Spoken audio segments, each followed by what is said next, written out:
విషం పట్టిస్తే నురగ తప్పకుండా వస్తుంది. విషమా? అవును, ఎవరికో పుట్టబోయే బిడ్డ కోసం నువ్వు ఇన్ని రోజులు నా చేత సేవలు చేయించుకున్నావే, అందుకేనే నీ చేతులతోనే దానికి విషం ఇచ్చేలా చేశాను. నెత్తి మీద మచ్చ, చేతికి 6 వేళ్ళు. నాకే ద్రోహం చేసావు కదా విశాలమ్మా. అయ్యా, ఈ బిడ్డ గురించి బయట ఎవరికి తెలియకూడదు. చంపేదాన్ని. బిడ్డని ఇవ్వవే. చెప్పండి, ఇవ్వవే. ఇవ్వండి, ఇవ్వండి, ఇవ్వండి. విశాలమ్మా, బిడ్డని తీసుకెళ్ళు. ఇవ్వవే. చేసి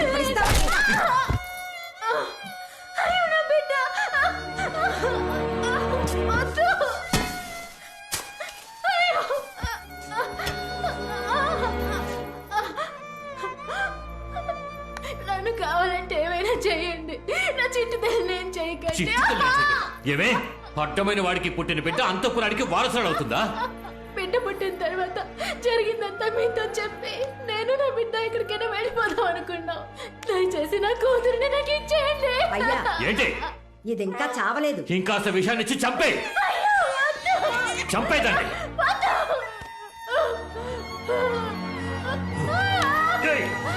సూరి,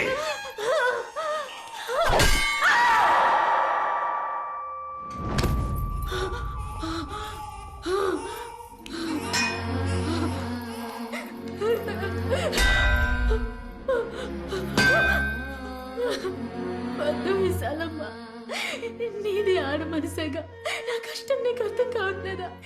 దయచేసి విషయం తాగించుకో. అన్నయ్య, నిన్నేగా మీ భార్య ప్రసవించింది.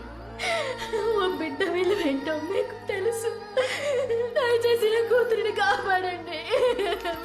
బిచ్చగత్తిలా ఉన్న నీకు తాళి కట్టింది నీ అందానికి, చివరి వరకు నా కాళ్ళ మీద పడుంటావనే. కానీ నీకు ఆస్తికి నేను, ఆశకి ఇంకొకడు కావాల్సి వచ్చాడు కదా. నువ్వు చేసిన తప్పుకి నువ్వు ఇక్కడే చావాలే. నేనేం తప్పు చేశానండి? నేను ఇష్టపడ్డవాడితో నాకు పెళ్లి కుదిరిందన్నా చదువుతో మేము దగ్గరయ్యాం. నేను పెళ్లికి ముందే గర్భవతినయ్యా. కానీ అనవసరంగా అడ్డొచ్చి నా మెళ్ళ మీరు తాళి కట్టారు. అది నా తప్ప? మీ దృష్టిలో ఆడవాళ్ళు సంతలోని పశువులా? మీ ఇష్టానికి తాడు కట్టి తోలుకుపోవడానికి ఆశలు, అభిప్రాయాలు మాకుండవా? అయినప్పటికీ ఇన్నాళ్ళు బిగపట్టుకొని కాపురం చేయడానికి కారణం నా కడుపులోని బిడ్డకేం కాకూడదని. నేను కష్టపడిందంతా దానికోసమే. దయచేసి నా కూతురిని ఇచ్చేయండి. అయ్యా, ఇది ఇంకా ఊగిసలాడుతోంది. అయితే దాన్ని ప్రాణాలతో పూడ్చే. శవంగా కూడా నా వారసురాలోని పేరుతో అది ఈ ఇంటి గడప దాటకూడదు. అయ్యో, వద్దు, వద్దు. కాళీ, ఇది తీసుకో. వద్దన్నా, నీ విశ్వాసం చూపించడం కోసం ఓ పసిబిడ్డని చంపొద్దన్నా. వద్దు, వద్దు.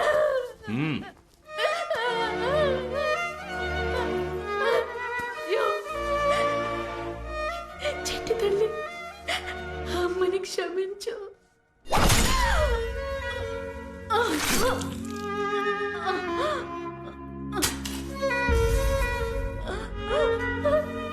చిట్టి తల్లి,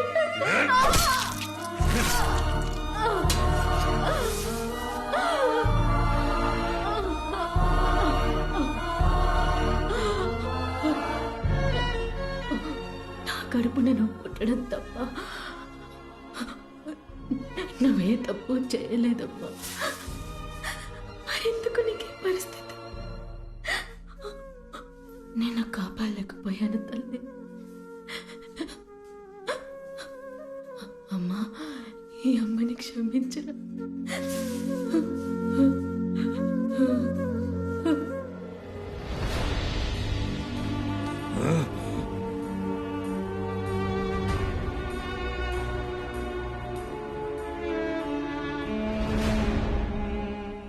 నా కూతురు నీ కుటుంబ వారసురాలిగా పెరగాలి.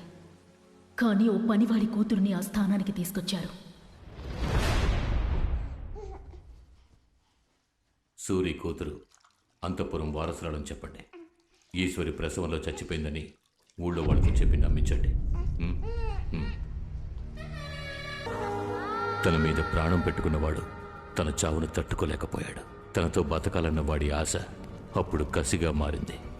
దాని శవాన్ని పూడ్చేసి వచ్చిన రాత్రి ప్రాణప్రేత సూత్రాన్ని చేయడం మొదలుపెట్టాడు. అంటే ఏంటి? అదో మహత్తర పూజ. చనిపోయాక దేహానికి మళ్ళీ ప్రాణప్రతిష్ఠ చేసే మహావిద్య. కానీ కొన్ని వందల సంవత్సరాల మునిపే అది ప్రయోగంలో లేదు. అలాంటి విద్య ఈ కాలం మనుషులకెలా తెలుసు? సాధారణ విద్య అది. తొందరపడి సరిగ్గా నేర్చుకోకుండా సగం సగం చేశాడు. ఇప్పుడు సమస్య అదే.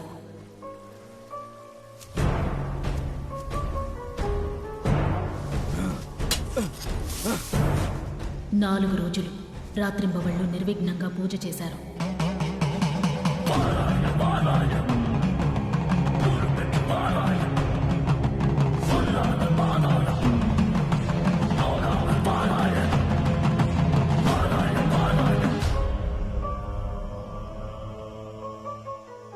ఐదో రోజు ఆయనొచ్చి చూసేసరికి ఈశ్వరి, ఈశ్వరి!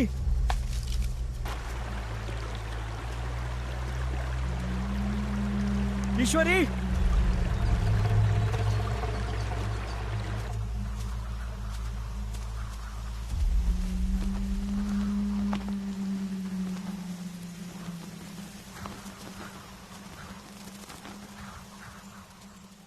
ఈశ్వరి!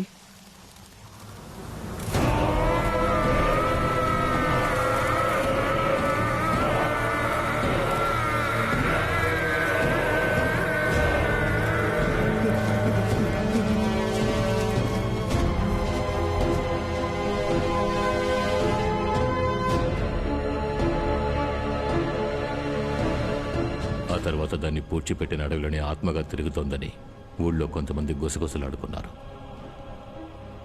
ఒకరోజు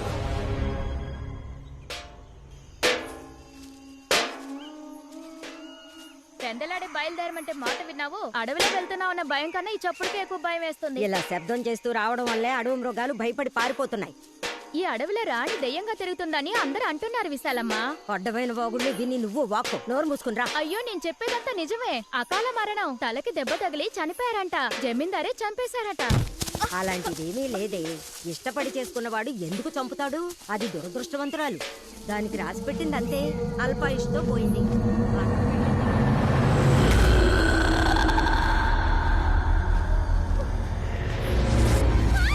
నా దగ్గర నోరు పారేసుకున్నట్టు అంతఃపురం గురించి ఇంకెవరి దగ్గర తప్పుగా మాట్లాడుకు. వచ్చే విజయా, విజయా, వసే విజయా, ఎక్కడికి పోయి చచ్చావే? వసే విజయా, విజయా, విజయా, విజయా, విజయా, విజయా.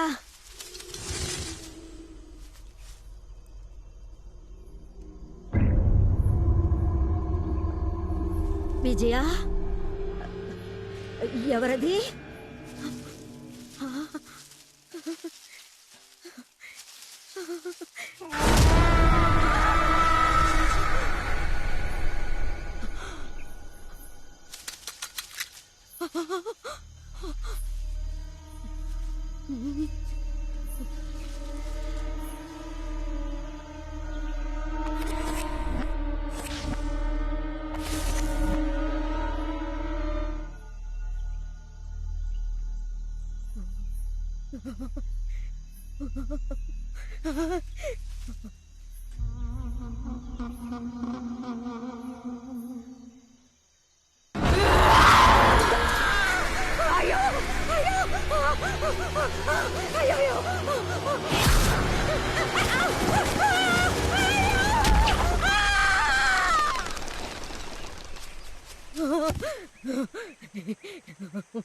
నీరాకతో నా జన్మమే పుణ్యమే చిరుచిలుక ఊహించని ఆనందమే ఇవన్నీ కలుగునే మొలక.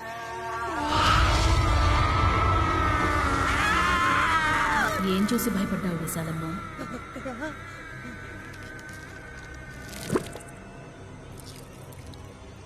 దీని సంగతి ఏం లేదు. వచ్చిన బిడ్డని చూడు, ఎంత అందంగా ఉందో. రా, వచ్చి చూడు విశాలమ్మ. నా కూతుర్ని చూడు, అచ్చం నాలాగే ఉంది కదా. అబ్బ చూడు.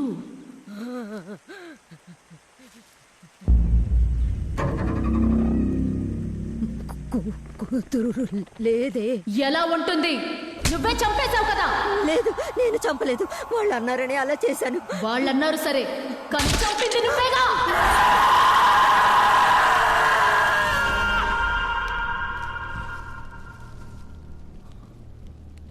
ఈశ్వరి ఆత్మే ఆ మంత్రసారిని చంపేసిందని అందరూ అనుకున్నారు. అప్పుడు నేనది నమ్మలేదు. కానీ ఒకరోజు ఉదయం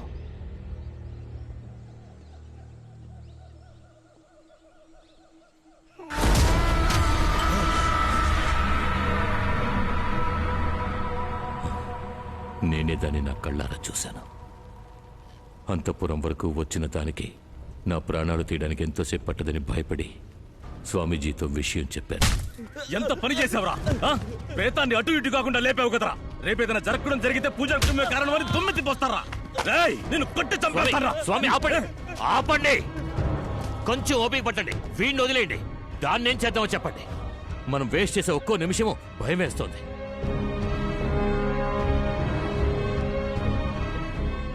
అది మన వశం కావాలంటే దాన్ని ఇక్కడికి రప్పించాలి. అందుకు ఒకే ఒక్క దారి.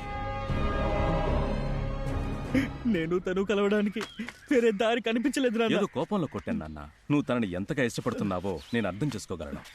జమీందారు గారికి సంబంధించి తను చనిపోయింది. తను తిరిగొచ్చి నీతో కలిస్తే ఎవరాపుతారు? నీ ఇష్ట ప్రకారం ఎక్కడికైనా వెళ్లి జీవించు. కానీ ఇప్పుడు తను మనిషిగాను కాకుండా శవంగాను కాకుండా ఉగ్రంగా తిరుగుతోంది. అందుకే పద్ధతి ప్రకారం ప్రాణప్రతిష్ఠ చేస్తేనే నువ్వు అనుకున్నట్టుగా సంతోషంగా జీవించగలవు.